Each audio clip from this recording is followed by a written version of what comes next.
Bapak Ibu Saudara sekalian, dimanapun Anda berada, saya percaya kasih setia Tuhan yang besar menyertai setiap kita. Mari hari ini kita mau beribadah bersama kembali, meskipun secara online. Tidak percaya hadirat Tuhan menjangkau dimanapun Anda berada hari ini. Untuk itu mari kita mau berdoa bersama, kita memulai ibadah kita. Terima kasih Bapak yang baik, buat kasih setiamu yang besar. Kami ada bukan karena kuat dan gagah kami ada karena anugerah Tuhan. Karena itu kami mau percaya Tuhan, bahwa kasih setiamu yang besar tidak pernah meninggalkan kami. Engkau terus menyertai kami, apapun keberadaan kami, Engkau tidak pernah meninggalkan kami. Dan mari hari ini layakkan, kuduskan kami kembali dan kuasa darah domba Allah, sehingga kami dilayakkan, dikuduskan masuk lebih dalam lagi menyembah Tuhan.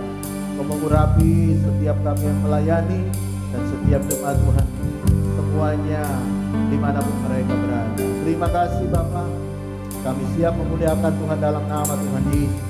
Dan mari setiap kita yang telah siap memuliakan Tuhan sama-sama katakan amin, amin, amin, amin.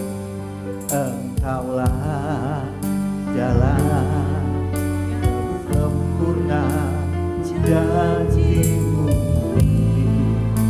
bagai emas merah, perlindungan, keselamatan.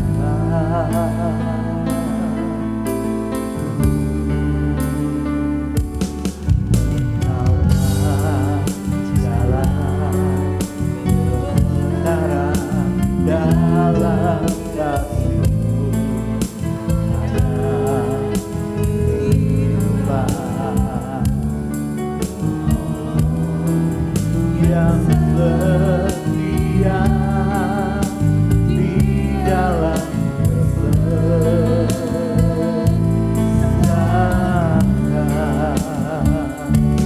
bagaikan langit yang membentang, begitu luas kasih Tuhan tiada terhitung, pertolonganmu dalam hidupku.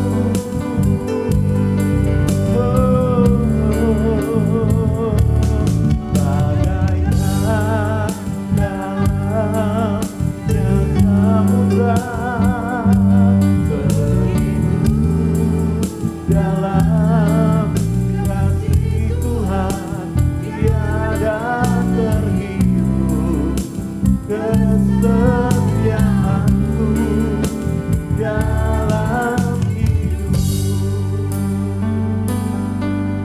Kasih setiamu kekal untuk selama-lamanya bagi setiap kami Tuhan. Itulah sebabnya kami mau percaya pagi hari ini, anugerah-Mu yang berlimpah-limpah Engkau nyatakan bagi setiap kami. Mari kembali nyanyikan sama-sama pujian ini. Engkaulah jalan yang sempurna, janji-Mu bagai emas merah, say perlindungan, keselamatan.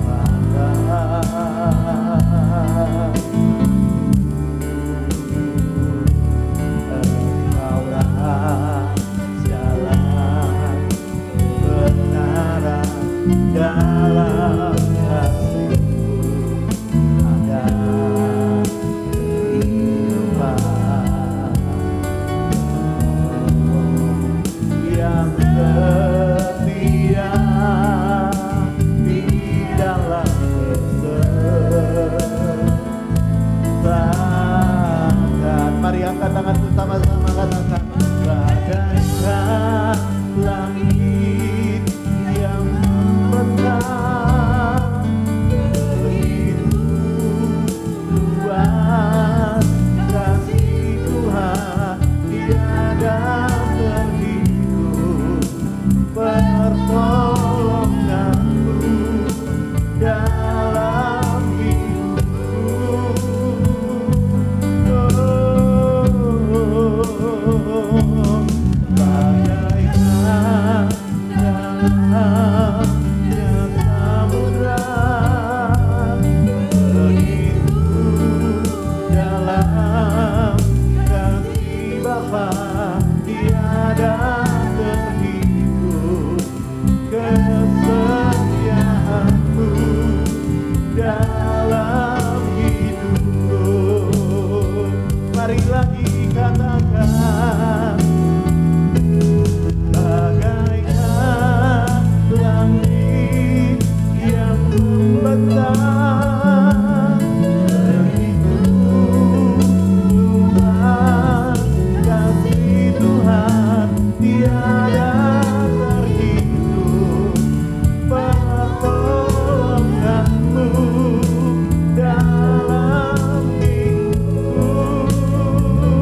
Mari naikkan suara, mendengarkan suara penyembahan-Mu buat Tuhan yang mengasihi kita.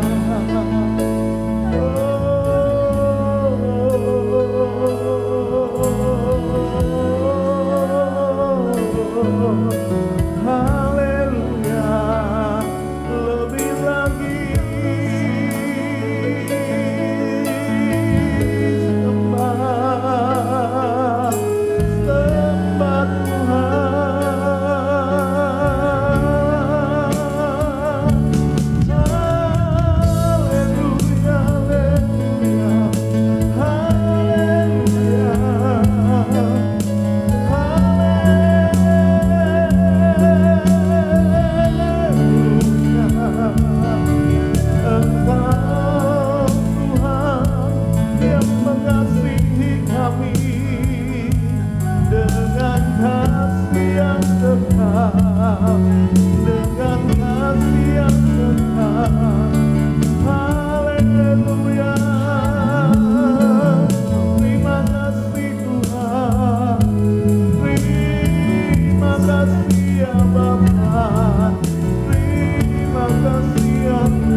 menyembah Tuhan.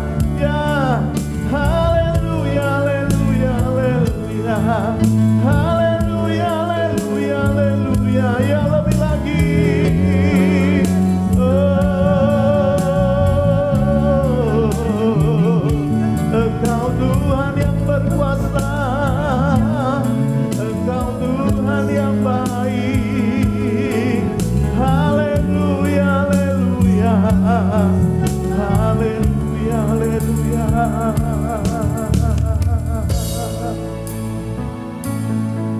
Haleluya, haleluya. Engkau Tuhan yang besar dan kami percaya Engkau Tuhan yang besar itu ada di dalam kami. Apapun yang sedang kami hadapi hari ini, kami tahu kami tidak menghadapi seorang diri. Kami menghadapi bersama dengan Tuhan yang ada di dalam kami. Dan Engkau lebih besar daripada persoalan kami. Engkau lebih besar dari segala sakit penyakit kami. Engkau lebih besar daripada segala apapun yang kami hadapi hari-hari ini. Terima kasih Tuhan. Sebab itu kami mau menyatakan iman kami lewat pujian kami. Haleluya, haleluya. Yesus lebih besar. Yesus lebih besar. Di dalam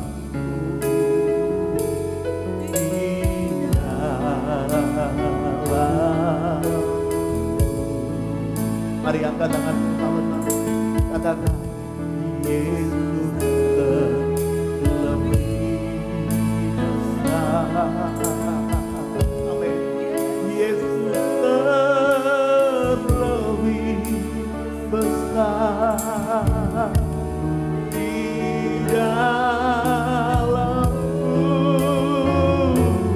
selama-lamanya. Mari dengan iman. Yesus lebih besar. Amin. Yesus lebih besar. Di dalam, di dalam. Mari akui lagi. Yesus lebih besar. Yesus lebih besar. Di dalamku selama-lamanya. Mari sekali lagi akui Yesus. Yesus lebih besar. Mari angkat tanganmu, akui Yesus lebih besar. Di dalamku, di dalam.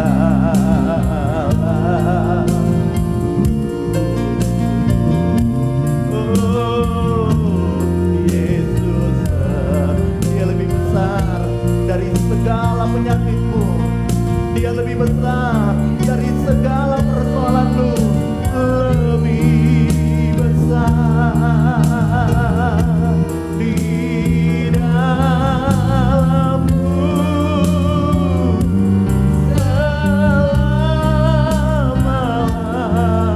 selama-lamanya.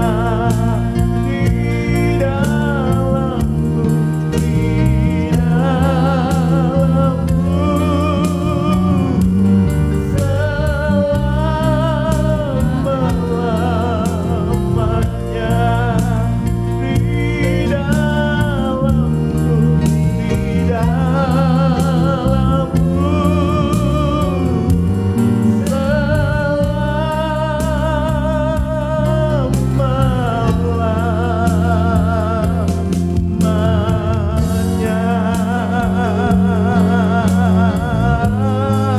Sama-sama katakan amin.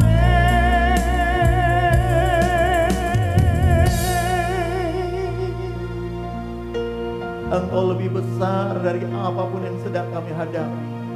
Karena itu kami mau hadapi hidup ini bersama dengan Tuhan yang memberikan kami kemenangan. Urapi kuduskan kami semua. Kami siap diberkati oleh firman-Mu. Dan mari setiap kita yang telah siap diberkati firman Tuhan sama-sama katakan amin, amin, amin, amin. Shalom, puji Tuhan. Mari hari ini kita mau belajar kembali firman Tuhan. Buka Alkitab saudara, Ibrani pasal yang ke-12. Kita baca di ayat 15. Sekali lagi Ibrani 12 ayat yang ke-15.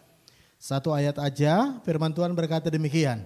Jagalah supaya jangan ada seorang pun menjauhkan diri dari kasih karunia Allah, agar jangan tumbuh akar yang pahit, yang menimbulkan kerusuhan, dan yang mencemarkan banyak orang.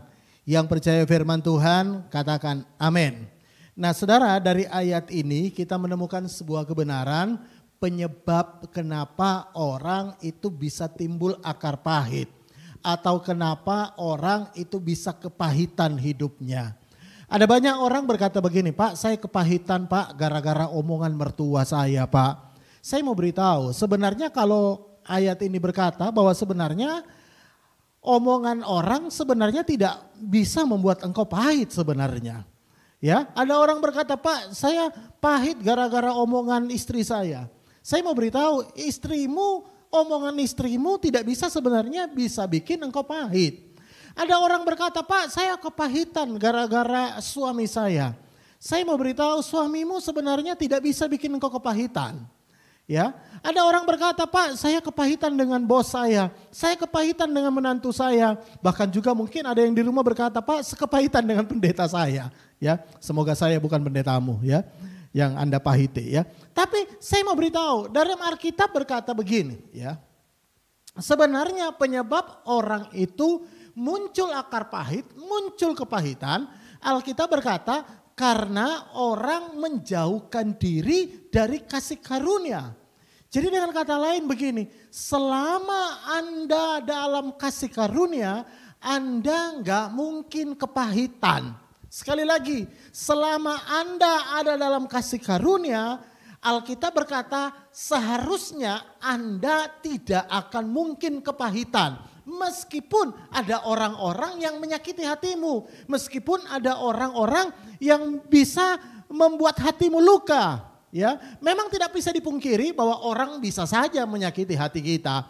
Tapi meskipun orang menyakiti hatimu, tidak akan mungkin membuat engkau kepahitan. Kalau engkau hidup dalam kasih karunia. Makanya Tuhan bilang begini, jangan menjauhkan diri dari kasih karunia. Supaya tidak timbul akar pahit. Dengan kata lain, akar pahit timbul karena orang menjauhkan diri dari kasih karunia. Nah perhatikan kalimat ini, menjauhkan diri dari kasih karunia. Berarti ada orang pernah dalam kasih karunia, pernah hidup dalam kasih karunia, pernah dekat dalam kasih karunia, tapi kemudian dia pergi menjauh. Nah, apa itu kasih karunia? Dan kenapa kasih karunia bisa menimbulkan akar pahit apabila orang menjauh? Nah, saya tertarik ketika baca dalam Indonesia Sehari-Hari terjemahannya.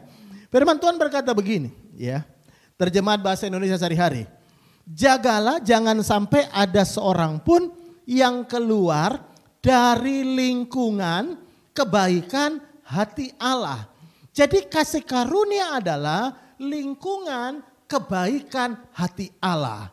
Jadi kalau Anda keluar dari lingkungan kebaikan hati Allah, Anda bisa kepahitan.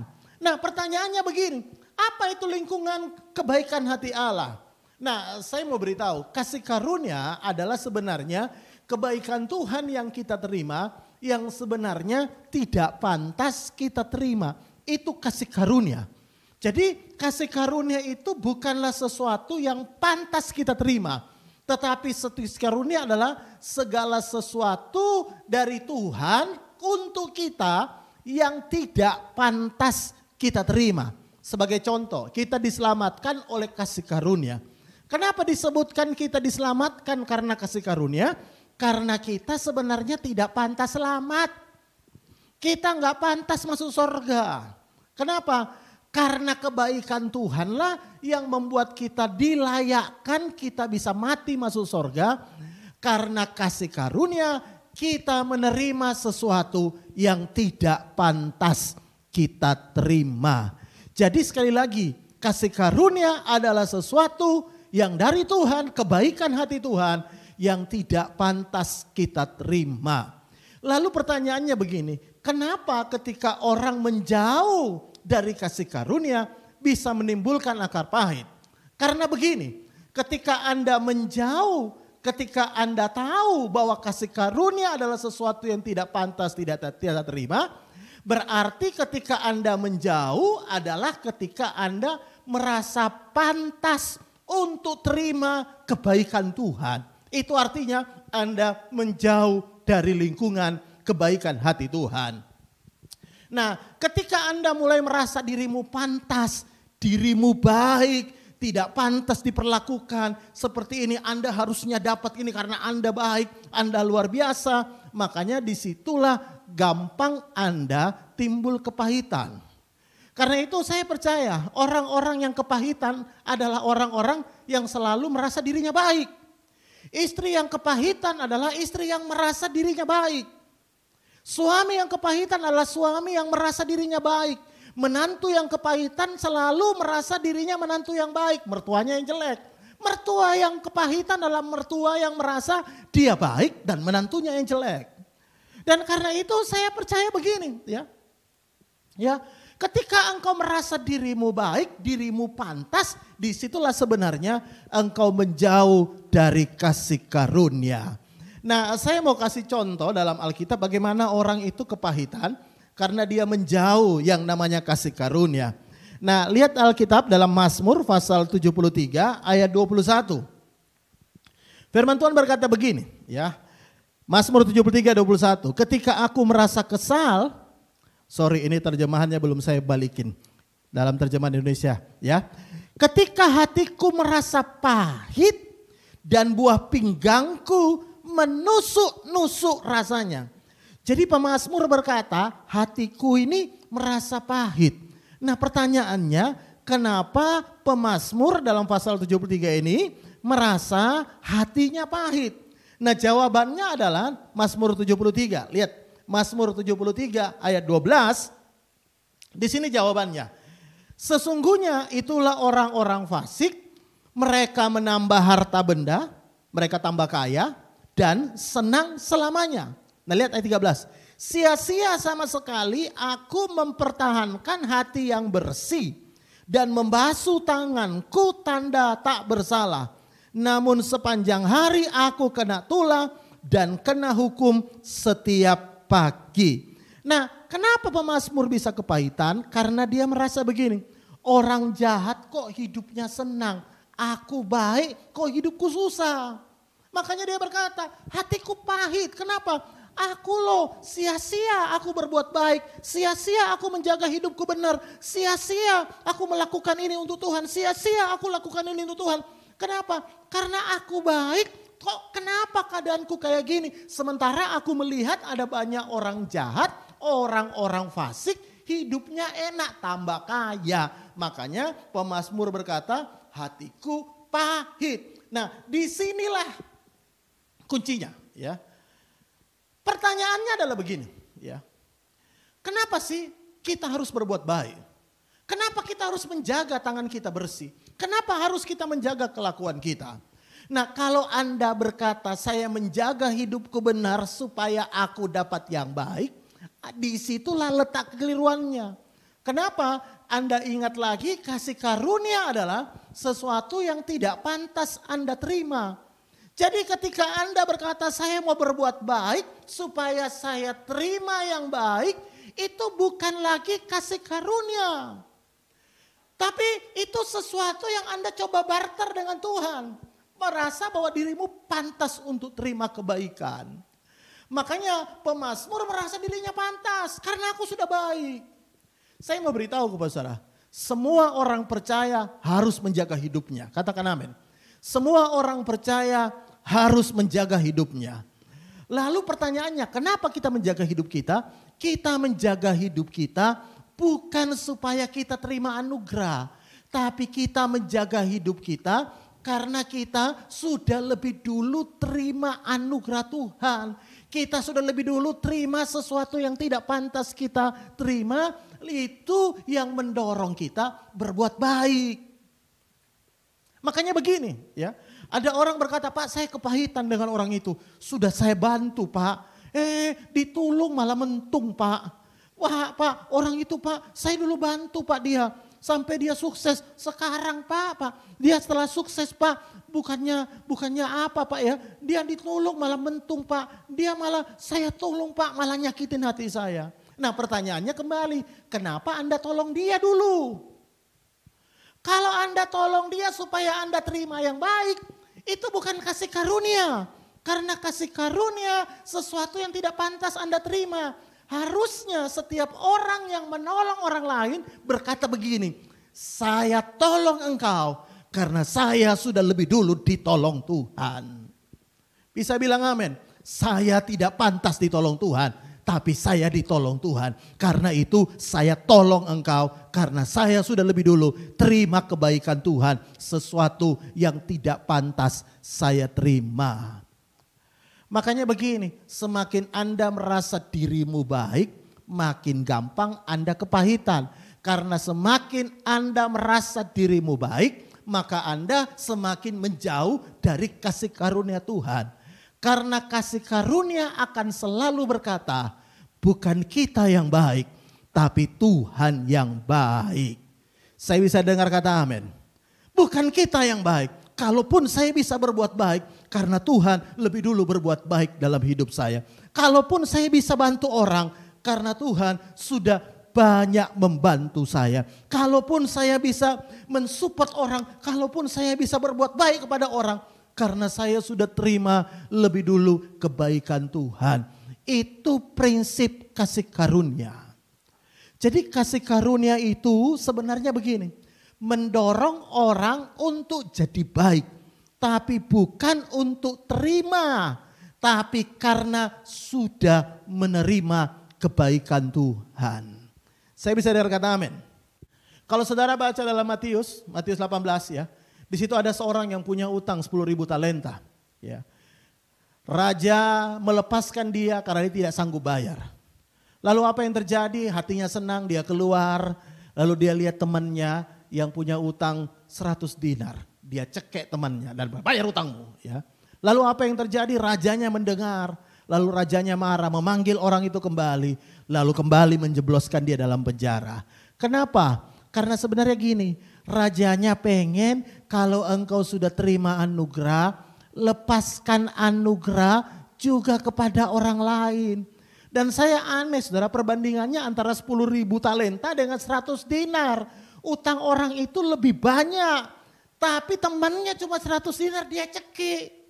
Kenapa? Karena dia merasa dirinya benar. Kalau dia ingat bahwa dirinya sudah terima anugerah, dia nggak mungkin cekik temannya. Hari ini saya mau beritahu kepada saudara, ya, dengarkan baik. Hidupmu hari ini, siapa yang baik di hidupmu? Apa engkau yang baik atau Tuhan yang baik? Semakin engkau rasa dirimu baik, maka semakin gampang engkau kepahitan. Tapi semakin engkau lihat Tuhan yang baik, engkau akan terhindar dari kepahitan. Engkau mungkin berkata, Pak saya sudah bantu orang itu, tapi orang itu malah mentung. Pak gak apa-apa, karena saya terima lebih banyak dari Tuhan daripada apa yang orang itu lakukan kepada saya. Kita ini orang Indonesia punya budaya yang disebut budaya untung. Ya. Untung apa? Kalau saudara tahu ada orang kecelakaan. Ya. Kecelakaan patah tangannya. Orang akan bilang, untung ya cuma tangannya yang patah. Loh coba, tangan patah dibilang untung. Saudara tahu kenapa orang bilang untung tangannya patah? Karena bukan lehernya yang patah. Ya. Ada orang kecopetan, untung ya kau cuma kecopetan. Uang yang di dompetmu aja hilang, tapi uang di rekeningmu masih ada. Untung, loh orang kecopetan kok dibilang untung. Karena apa? Karena dia lihat ada masih begitu banyak yang baik yang Tuhan masih berikan dalam hidupnya, yang sudah berikan dalam hidupnya. Makanya dia tidak konsentrasi akan apa yang hilang, dia tidak konsentrasi akan apa yang baik dalam dirinya, tapi dia selalu lihat konsentrasi akan kebaikan Tuhan di dalam hidupnya. Karena itu sekali lagi saya mau tanya sama Anda. Menurut Anda siapa yang baik dalam hidupmu?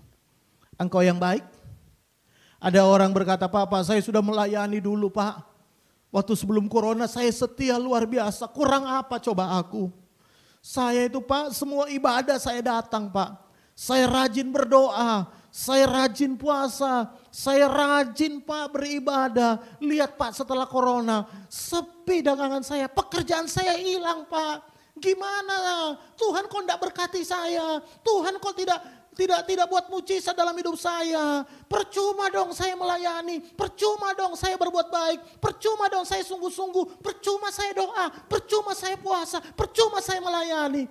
Kalau Anda bilang begitu berarti Anda yang baik. Bukan Tuhan yang baik. Anda yang baik. Saya mau beritahu, kalau Anda masih bisa melayani, itu bukan karena Anda yang baik. Karena Tuhan baik memberikan kita kesempatan untuk melayani Tuhan. Saya masih ingat ada lagu lama yang berkata begini. Bukan karena kebaikanku, bukan karena fasilitasku, bukan karena kekayaanku, ku dipilih, ku dipakainya. Lagu ini sangat populer sekali di sekolah Alkitab, khususnya untuk mahasiswa baru semester 1 baru masuk. Nyanyinya pasti gitu. Terima kasih Tuhan, aku dipilih padahal aku bukan orang baik. Tapi lihat udah lama-lama ya. Malah dia merasa dia yang baik. Dia dipilih Tuhan karena dia baik. Makanya dia mulai menghakimi orang sana sini. Kenapa? Karena dia merasa dirinya baik. Dia lupa bahwa dia bisa melayani karena dia dapat anugerah dari Tuhan. Saya bisa dengar kata amin bagi yang terima anugerah. Makanya begini, orang awal-awal bertobat selalu ingat kebaikan Tuhan. Kalau udah lama-lama dia ingat kebaikan dirinya. Lalu Anda mungkin berkata, loh Pak, kan kita memang harus jadi orang Kristen yang baik Pak. Saya setuju, 1000% saya setuju kita harus jadi orang Kristen yang baik. Tapi apa yang menjadi dasar engkau jadi orang Kristen baik? Bukan karena supaya engkau terima dari Tuhan. Tapi karena engkau sudah terima sesuatu lebih dulu, anugerah lebih dulu dari Tuhan. Kalau Anda sadar bahwa hidupmu sudah lebih dulu terima kebaikan Tuhan, maka sekalipun ada orang nyakitin Anda bisa terluka, namanya hatimu bukan pualam. Ya. Hatimu bukan besi, bisa aja terluka. Tapi Anda enggak akan kepahitan. Ada orang itu sampai 30 tahun sakit hatinya disimpan. Ada orang 20 tahun sakit hatinya disimpan. Ada orang tidak mau lewat jalan itu, kenapa? Karena jalan itu ada rumahnya musuhnya. Ada orang sampai kepahitan begitu. Bahkan ada orang sampai lihat sandalnya aja musuhnya, marah. Sandalnya toh. Ya. Saking pahitnya. Ada orang lihat mukanya orang sampai mau muntah, saking pahitnya. Kenapa Anda bisa pahit? Karena selalu Anda merasa Anda yang baik. Saya mau beritahu, Tuhan yang baik itu kasih karunia. Kalau Anda bisa bantu orang, itu kasih karunia. Karena Anda sudah lebih dulu terima dari Tuhan. Kalau Anda bisa melayani hari ini, itu kasih karunia. Karena Anda sudah lebih dulu terima kebaikan Tuhan. Saudara ingat Tuhan Yesus pernah didatangi seorang pemuka agama, ya. Dia berkata begini kepada Tuhan Yesus, guru yang baik. Yesus lalu dia berkata begini, mengapa engkau katakan aku baik? Tidak ada seorang manusia pun yang baik, cuma Tuhan yang baik. Saya bisa dengar kata amin? Yang baik itu Tuhan. Yang baik itu Tuhan. Kalau kita bisa jadi baik karena Tuhan. Karena itu semakin engkau menjauhkan diri dari lingkungan kebaikan hati Tuhan, Anda akan selalu merasa dirimu yang baik. Dirimu pantas terima kebaikan. Dirimu pantas terima segala sesuatu dari Tuhan. Bukan, Kita nggak pantas. Nggak ada seorang pun yang pantas terima kebaikan Tuhan. Kalaupun Anda diberkati, kita nggak pantas diberkati. Kalau Anda berkata, Pak saya ini kerja keras loh Pak. Ingat Tuhan pernah bilang dalam kitab Ulangan, kalau saat engkau diberkati, dia bilang kepada orang Israel. Tuhan bilang kepada orang Israel, ingat bahwa Tuhanlah yang memberikan kekuatan untuk memperoleh kekayaan. Tuhan, ujung-ujungnya kembali Tuhan. Saya bisa dengar kata amin. Anda gak mungkin bisa kerja keras kalau tidak dikasih kesehatan sama Tuhan. Kalau tidak diberikan kekuatan sama Tuhan. Kenapa Anda membanggakan dirimu? Semakin Anda membanggakan kebaikanmu, engkau lupa kebaikan Tuhan. Dan semakin gampang engkau kepahitan. Hari ini coba. Mulai setiap orang berkata begini. Ya, ayo tepuk dadamu dan berkata begini. Bukan aku yang baik, tapi Tuhan yang baik. Bisa lebih keras lagi. Bukan aku yang baik, Tuhan yang baik. Sekali lagi, bukan aku yang baik, Tuhan yang baik. Ayo bapak-bapak bilang sama istrimu, bukan aku yang baik, Tuhan yang baik. Ya. Ayo ibu-ibu bilang sama suamimu, bilang apa Pak? Aku yang baik, kamu yang jelek.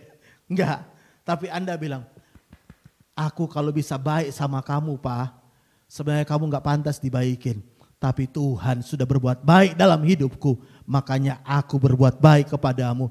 Aku gak mau kepahitan dengan apa yang kau sudah lakukan, karena aku sudah terima kebaikan Tuhan lebih dulu. Bisa bilang amin? Saya gak tahu hari ini keadaan Anda, apakah Anda lagi kepahitan karena pekerjaanmu hari ini sepi, padahal engkau sudah pelayanan, engkau sudah sungguh-sungguh dengan Tuhan. Saya gak tahu keadaanmu hari ini, engkau kepahitan mungkin dengan keuanganmu, engkau kepahitan dengan pelayananmu, engkau kepahitan dengan banyak hal. Hari ini kunci supaya engkau tidak kepahitan. Selalu jangan menjauhkan diri dari lingkungan kebaikan hati Tuhan. Puji Tuhan, saya tidak akan berpanjang firman Tuhan. Mari kita mau berdoa bersama. Mari angkat tangan kananmu, taruh tangan kirimu di dada. Bapa, hamba berdoa dalam nama Tuhan Yesus. Buat setiap kami yang mendengarkan siaran ini Tuhan. Dimanapun kami berada, Tuhan menjangkau kami, Tuhan menjamah kami dan kuat kuasa-Mu yang ajaib. Ingatkan kami kembali Tuhan, bahwa hidup kami adalah hidup karena anugerah. Kami awali kekristenan kami karena anugerah. Sampai kami pulang ke rumah Tuhan, kami tahu, kami akui, hidup kami karena anugerah. Bukan karena kerja keras kami, tapi karena kebaikan Tuhan. Tapi karena kami melihat kebaikan Tuhan, itu yang membuat kami kerja keras. Karena kami melihat kebaikan Tuhan, itu yang membuat kami jadi baik. Karena kami lihat kebaikan Tuhan, itu yang membuat kami meninggalkan dosa. Terima kasih Bapak, terima kasih. Apapun keadaan kami percaya Tuhan tetap pelihara. Tuhan tetap baik dalam hidup kami. Tuhan tetap bertanggung jawab atas hidup kami. Terima kasih Bapa, dan mari buka tanganmu sama-sama dalam nama Tuhan Yesus. Setiap kita yang percaya mari aminkan dengan imanmu di dalam nama Tuhan Yesus. Tuhan memberkati engkau dan melindungi engkau. Tuhan menyinari engkau dengan wajahnya dan memberikan engkau kasih karunia. Tuhan menghadapkan engkau dengan wajahnya dan memberikan engkau damai sejahtera. Dalam nama Tuhan Yesus, setiap kita yang percaya terima warisan anak sulung berkat double porsi. Dalam tahun penyertaan Tuhan yang sempurna. Sama-sama katakan amin, amin, amin, amin, amin. Puji Tuhan, ibadah kita sudah selesai. Jangan lupa bagi Bapak Ibu saudara sekalian yang belum subscribe, mari subscribe supaya Anda tetap terhubung dengan ibadah-ibadah online yang akan datang. Tekan loncengnya dan juga share video ini kepada teman-teman yang lain supaya mereka juga diberkati oleh Tuhan. Tuhan Yesus memberkati kita semua.